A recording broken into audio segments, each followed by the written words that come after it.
آج آپ کو پتہ چلے گا نیوز میں کہ جو اسسٹڈ ڈائن بل جو ہے وہ پاس ہو گیا ہے۔ یہ بل کیا ہے اور اس کا مطلب کیا ہے؟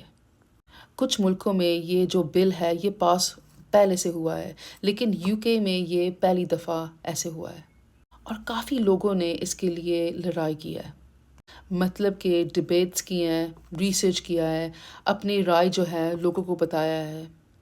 کچھ لوگ بالکل اس کے خلاف ہیں، کچھ لوگ بالکل اس کے ساتھ ہیں۔ اس بل کا مطلب یہ ہے کہ اگر آپ 18 سال کے ہیں اور اس کے اوپر اور آپ انگلینڈ یا ویلز میں رہتے ہیں اور آپ GP سرجری میں رجسٹرڈ ہیں مطلب کہ سال سے زیادہ، اور آپ کے پاس ایک بیماری ہے جس کی وجہ سے آپ کی زندگی جو ہے وہ 6 مہینے سے زیادہ نہیں ہے، اور آپ کو مطلب کہ دماغی طور پر آپ کو پتہ ہے کہ کیا ہو رہا ہے، تو آپ اپنی زندگی کو ختم کرنے کا ڈیسیژن لے سکتے ہیں۔ لیکن ان چیزوں کے علاوہ یہ بھی ہے کہ آپ کو 2 بار ڈفرینٹ وقت پر اپنی رائے ظاہر کرنی پڑتی ہے، وٹنس کے ساتھ اور سائنڈ فارم کے ساتھ، اور 2 ڈاکٹرز جو ایک دوسرے کو نہیں جانتے ان کو بھی آپ کو اسیس کرنا پڑتا ہے کہ واقعی یہ چیز آپ کے لیے ٹھیک ہے یا نہیں، اور جو دوائی دی جائے گی وہ جو ڈاکٹر آپ نے چنا ہے وہ اس کو پریپیئر کریں گے اور پھر آپ کو خود لینا پڑے گا۔ میں تو کہتی ہوں کہ یہ بل پاس تو ہو گیا ہے، لیکن پھر بھی میرے لیے بہت مشکل ہے۔ ایک ڈاکٹر ہونے کے ناطے میں لوگوں کو بچانا چاہتی ہوں، ان کی زندگی اچھا بنانا چاہتی ہوں۔ اور ہم کیا کر سکتے ہیں ان لوگوں کے لیے جو اینڈ آف لائف ہے، مطلب کہ ٹرمینل النس ہے، ان کو ایسی بیماری ہے جس کی وجہ سے ان کو بہت تکلیف ہے۔ ہمیں اس کے بارے میں ریسرچ کرنا چاہیے، ان کی جو باقی کی زندگی ہے اس کو کوالٹی والا بنانا چاہیے۔ UK میں پیلیٹیو ہے اور یہ بہت اچھا سروس ہے، لیکن کچھ ہاسپسز ہیں جو بالکل چیریٹیز کی طرح رن ہوتے ہیں، مطلب کہ ان کے پاس پیسہ نہیں ہوتا اور وہ ڈونیشنز پر ڈپینڈ کرتے ہیں۔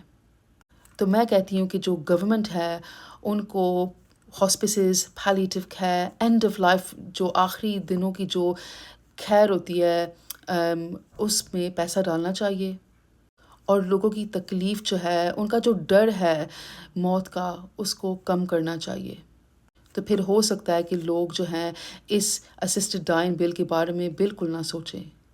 اور یہ نہیں ہے کہ اب یہ بل پاس ہو گیا ہے تو بہت سے لوگ آگے آئیں گے، بہت سے لوگ اس کے لیے ایلیجبل نہیں ہوں گے۔ میرا مطلب ہے کہ ان کی جو کنڈیشنز ہیں وہ ملیں گی نہیں اس لو کے ساتھ، تو کچھ لوگ، صرف تھوڑے سے لوگ جو ہیں وہ اس بل میں شامل ہو سکتے ہیں، اور مجھے پتہ ہے کہ مذہب کے خلاف ہے یہ، اور اگر مجھے کہا جائے گا کہ آپ کو یہ میڈیسن دینی ہے یا سائن کرنا ہے تو میں بالکل ریفیوز کروں گی، میں ایک اور ڈاکٹر کو ریفر کروں گی، کیونکہ یہ بالکل میرے خلاف ہے، میرے ویلیوز کے خلاف ہے۔